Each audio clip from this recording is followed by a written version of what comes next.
orang yang mendapat undi popular begitu tinggi tapi tidak dapat menubuhkan kerajaan.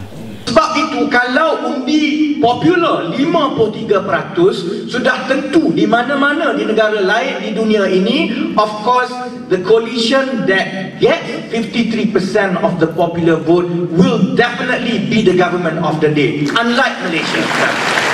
Jadi bagi orang yang tidak faham sejarah negara kita, anak-anak muda, generasi muda yang tidak tumpu bacaan dia kepada situ, dan dia tengok benda ni logik. They see by the numbers, 5.6 million voters gave their votes to parti-parti pakatan, 5.2 million voters give their votes to Barisan, yet Barisan form the government. Where is the logic, dia cerita. On the surface, memang betul, demokrasi means majority will decide, kan? So this is the majority decide. Why the majority cannot form the government? So Anwar Ibrahim, dia tidak cerita di sebalik itu.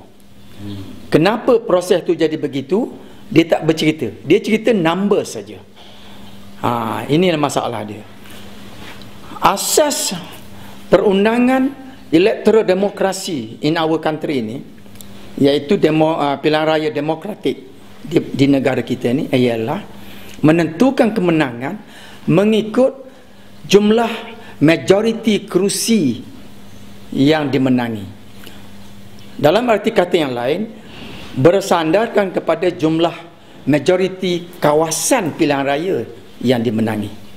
Jadi dalam perlembagaan ada dua perkara yang menjelaskan bahawa sistem pilihan raya negara kita ni berlandaskan kepada bahagian pilihan raya.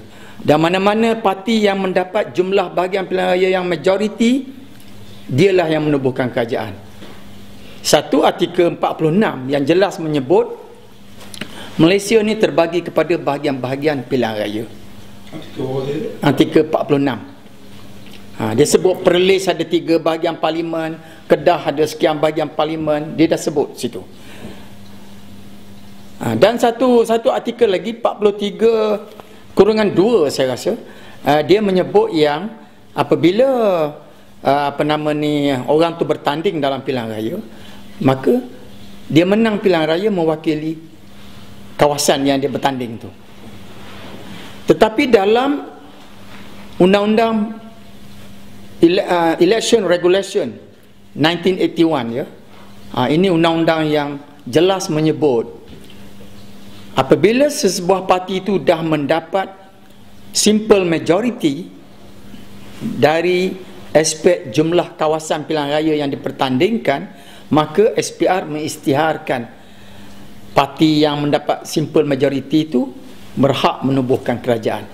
Apabila kita menjalankan pilihan raya, setiap bahagian pilihan raya dipertandingkan dalam kawasan pilihan raya yang berkenaan. Ini semua undang-undang yang menjurus kepada dasar negara kita, iaitu pertandingan adalah merebut kawasan bahagian pilihan raya.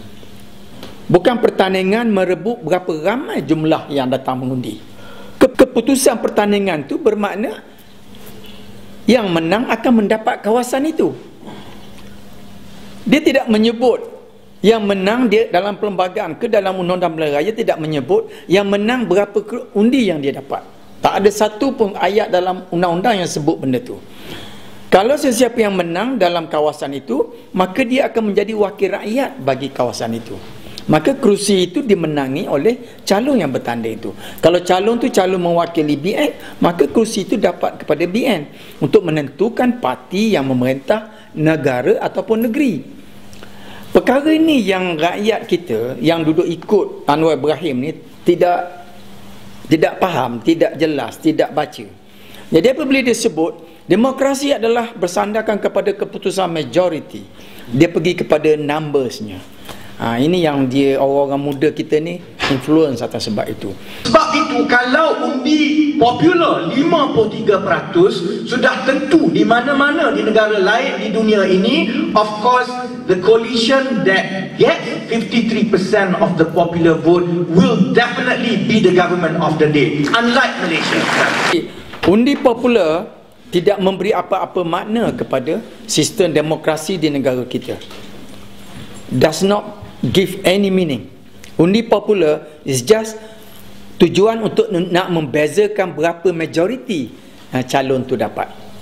Jadi kenapa undi popular, macam tuan-tuan dah sedia maklum ya, logik dia kenapa Pakatan Rakyat dapat 89 kerusi, walhal dia dapat undi popular 5.6 juta. Barisan dapat 133 kerusi, undi popular dia cuma 5.2 juta. Sebabnya kawasan yang dimenangi oleh Parti Pakatan Rakyat tu semua kawasan bandar. Kawasan bandar, jumlah pengundi dalam sesuatu bahagian pilihan raya tu terlalu besar. Paling sikit 60-70 ribu pengundi. Wilayah persekutuan misalnya, yang tinggi sekali, misal kata Ceras, 90 ribu pengundi. Lepas itu Siputih, 90 ribu pengundi. Bukit Bintang, 80 ribu pengundi. Bandar Tun Razak, 75 ribu pengundi. Besar kan? Jadi kalau dia menang satu kawasan Ceras sekalipun, dia dapat majoriti, dia dapat undi, misal kata daripada 80 ribu pengundi di Ceras, mereka dapat misal kata 50 ribu, 30 ribu saja yang parti lain dapat. Maknanya dia dapat 50 ribu versus 30 ribu, tetapi satu kerusi saja. Kalau pergi ke luar bandar, Parlimen Bra misalnya, ataupun Parlimen Maran misalnya, ada pengundi cuma 40 ribu. Kalau pergi lagi luar bandar, pengundi hanya 30 ribu. Kinabatangan misalnya di Sabah, besar, begitu besar, pengundi ada 30 ribu. Jadi kalau BN menang, BN dapat, misal kata BN dapat 20 ribu, Pakatan dapat 9 ribu misalnya, satu kerusi juga. Jadi jumlah itu yang menyebabkan 5.6 juta tu